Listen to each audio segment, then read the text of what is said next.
빌딩의 내일, 빌딩을 내일처럼. 안녕하세요. 빌딩 내일 장내일 김규태입니다. 오늘은 저희가 건물을 매입할 때 피해야 할 건물들에 대해서 알아보겠습니다. 자, 첫 번째로는 시세보다 월등하게 높게 임대료가 세팅되어 있는 건물, 주변 임대 시세보다 뭐 1.5배, 2배 높은 임대료에 있던 임차인이라고 하면 그 임차인은 이제 나가면 다시 이제 돌아올 수 없는 임대 수익률인 거죠. 그런 임대료를 맞춘 건물들을 조심하려면 그 주변에 임대 시세 분석을 굉장히 잘해야 됩니다. 내가 매입하려는 건물의 이 임대료가 진짜 임대료인지 아니면은 이 눈탱이 치려고 이제 이 세팅된 임대료인지 가짜 임차인인지 이런 거를 구분할 수가 있을 것 같아요. 저희가 21년도, 22년도 강남의 신축 열풍, 디벨롭 열풍이 불어서 가라 임차인이라든지 평당 거의 18만 원, 뭐 20만 원 가깝게 세팅을 많이 해놨었어요. 통임대 기준으로. 그죠? 그런 거는 야로가 많았죠. 그렇죠. 냄새가 난다. 그래서 피눈물을 많이 보셨어요. 진짜 누군가의 슬픔.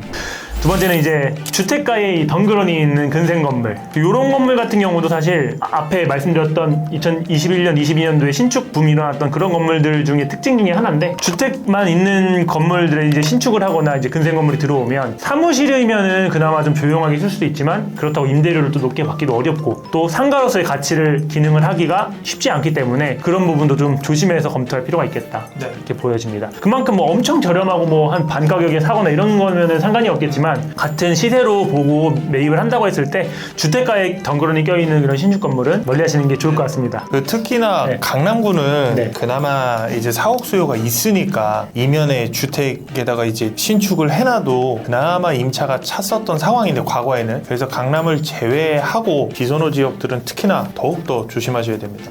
그 다음 이제 세 번째로는 자루형 토지, 막다른 길에 있는 토지. 저는 도끼 토지라고. 저는 이제 바베큐 토지.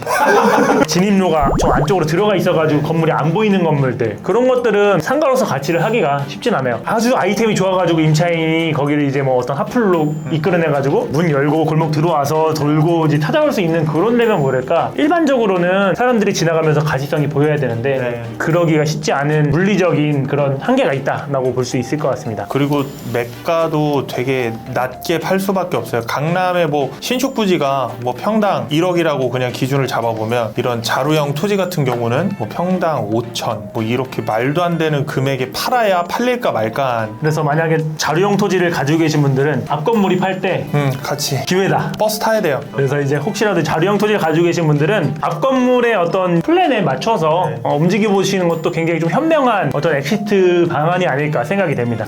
네 번째, 기계식 주차장이 있는 건물인데 들어갈 수 있는 차량 재원이 한정적인 그런 건물.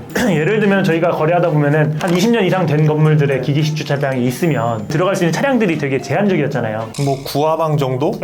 그런 건물들은 주차장이 있어도 활용을 못하니까 임차인분들이나 손님분들이나 좀 불편한 게 당연하겠죠. 또 비용을 통해서 어느 정도 극복은 가능하잖아요. 근데 애초에 입구 자체가 낮으면 그거는 틀을 깔 수가 있는 구조가 거의 없어요. 그렇죠. 뭐 땅을 거기만 덩그러니 팔 수는 없으니까 지하 파는데도 한계가 있습니다. 그래서 이제 중개사분한테 의뢰를 하셔야죠. 이게 파레토 교체가 되는 건지 안 되는 것들도 많습니다. 생각보다. 그래서 여기서 교체를 하거나 리모델링 한다면 어느 정도의 차량까지 들어갈 수 있는지 그런 거는 저희가 다 체크를 해드리잖아요. 네, 그럼요. 전 제가 직접 들어가 봅니다. 여섯 번째, 위반 건축물이 있는 건물. 위반 건축물이 있으면 어떤 점이 안 좋을까요, 팀장님? 대출 못 받아요. 은행마다 조금 차이는 있지만 위반 건축물이 있는 건 은행이 좀 싫어한다. 그래서 대출을 좀 잘 안 해줄 수도 있다라는 걸 좀 염두하시고 검토를 하셔야 됩니다. 그 다음에 내가 이제 건물을 매입하고 임차인을 좀 업종을 바꾸고 싶을 때 용도 변경을 할 때 또 문제가 돼요. 위반 건축물이 있는 건물은 용도 변경을 구청에서 안 해줍니다. 일단 위반 건축물 해결해야 됩니다. 일곱 번째, 중앙냉난방 건물. 팀장님, 중앙냉난방이 어떤 시스템인가요? 컨트롤 타워가 있습니다. 그래서 여러분이 춥건 덥건 상관없이 더워도 그냥 히터를 틉니다. 돈은 돈대로 나갑니다. 그러니까 중앙냉난방이 팀장님 말씀하신 것처럼 건물에 이제 원패턴 일괄 적용을 하는 거예요. 히터 틀면 다 히터가 나오고 냉장고면 다 냉장고고, 누구는 야근을 하고 누구는 퇴근을 했는데 중앙냉난방은 계속 돌아가야 되는 부분도 있고. 그래서 지금 짓는 건물들은 그렇게 많이 안 하는 추세이긴 한데, 이미 지어놓은 건물들은 임대료가 1억이 들어오는데 중앙냉난방 관리비로 막 4, 5천씩 나가는 경우도 있잖아요. 중앙냉난방인 건물이라고 하면 그 수익률을 믿지 마라. 수익률에서 나가는 비용들이 얼마가 나가는지 그런 것들을 요목조목 따져볼 필요가 있습니다. 꼭 실지출비 확인해보기. 중앙냉난방은 더더욱 약속. 여덟 번째 필로티 건물이라고 생각을 하는데 필로티 건물이 무조건 안 좋은 건 아닙니다. 다만 그 상황에 맞게 고려가 되어야 하는데 저희가 1층 상권이 활성화된 곳인데 그런 데다가 필로티 공법을 사용해서 1층을 다 날려버리게 되면 그만큼 손해가 생길 수밖에 없죠. 상권이 좋은 건물들은 또 1층이 얼굴이잖아요. 네. 자, 아홉 번째, 층고가 낮은 건물입니다. 유독 옛날 건물들 중에 층고가 많이 낮은 건물들이 있습니다. 들어가면 숨을 못 쉬겠어요. 답답해. 미치겠어. 제가 키가 신장이 좀 큰 편입니다. 거진 2m 돼요. 구두 네. 신으면. 근데 딱 들어가는데 진짜 막 머리 거의 닿을랑말랑하고 맞아요. 그럼 저 너무 갑갑해가지고 임장하다 도망가요. 그러니까 이게 농담이고 그래서 저는 층고가 너무 낮은 건물은 임차인이 나중에 보러 왔을 때도 답답함을 많이 느끼시기 때문에 아무리 평수가 넓어도 넓으면 넓을수록 사실 더 낮아 보여요. 네. 임차인분들도 다 사업하러 오시는 분들인데 좋은 환경에 있고 싶잖아요. 그럼요. 열 번째, 공용부가 건물 가운데 있는 경우거든요. 데칼코마니 건물. 네, 저는 그런 건물을 사실 그렇게 선호하진 않습니다. 코어를 한쪽으로 뚫어놓으면 한 층을 그냥 오롯이 사용을 할 수가 있는데 그리고 필요에 의해서 그 면적을 나눌 수도 있고요. 맞아요. 근데 공용부가 이미 반으로 갈라놨잖아요. 임대 면적을. 그러면은 선택의 여지가 없어요. 본인이 나눌 수 있는데 안 나누는 거랑 어쩔 수 없이 그렇게만 써야 되는 거랑은 또 상황이 다르니까. 이게 또 나눠져 있는 면적이 네. 임대가 잘 되는 지역이면 모르겠는데 안 그런 지역들도 많거든요.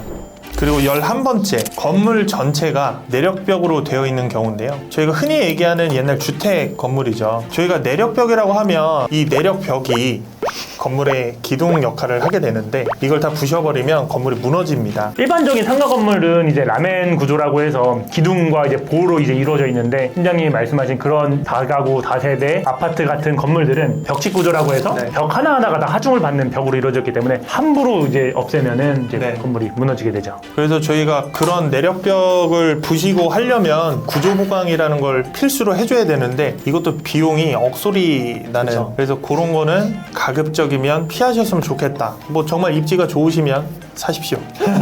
자, 12번째. 다른 건물들보다 우리 건물이 좀 뒤에 건축이 된 경우 백화점이나 마트 가서 주차할 때 주차 자리 있는 줄 알고 열심히 들어가는데 마티즈가 한 반 정도 지나갔을 때 딱 나오잖아요. 아이씨. 여기 있네? 딱 이런 느낌이고 이런 건물들은 가시성도 떨어지고 그러면 임차인분들이 선호를 별로 안 하시죠. 13번째, 법정 용적률, 건폐율보다 많이 떨어지게 건축이 된 건물들이 있습니다. 그런 건물들은 가급적이면 피하셨으면 좋겠습니다. 예를 들면 뭐 건폐율이 50%인데 뭐 한 30% 짓거나 빼빼로네요?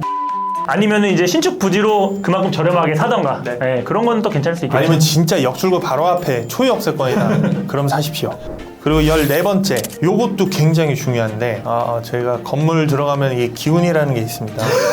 냄새부터 막 쿵쿵하고 막 어두컴컴하고 그런 데가 있어요. 그런 데 가보면 곰팡이, 특히 누수 흔적 이런 것들을 유심히 보셔야 됩니다. 이 누수라는 게 잡는다고 다 잡힐 수 있지는 않아요. 이것 때문에 정말 고생하시는 임대인분들, 건물주분들 많으시거든요. 원인을 못 찾으면 진짜 골치 아프죠. 네, 이거 뭐 갑자기 자고 있다가 임차인한테 저희 뭐 지금 물 새요, 뭐 누전 났어요 이러면 정말 스트레스 많이 받으십니다. 그래서 건물에 가가지고 저희도 이제 가장 먼저 보는 게 천정이나 구석 같은데 물이 고였던 흔적들은 이렇게 좀 자국이 남아있잖아요. 그래서 그런 것들을 되게 중요하게 보는데 건물 매입하시는 분들도 어떤 이제 벽에 물 탄 흔적들이 있는지 그런 것들을 좀 유심히 보시는 게 좋을 것 같아요. 자, 그럼 이렇게 해서 오늘 팀장님이랑 건물을 매입할 때 피해야 될 건물들에 대해서 알아봤습니다. 네. 오늘의 영상이 여러분들의 투자에 조금이나마 도움이 되었으면 좋겠습니다. 감사합니다.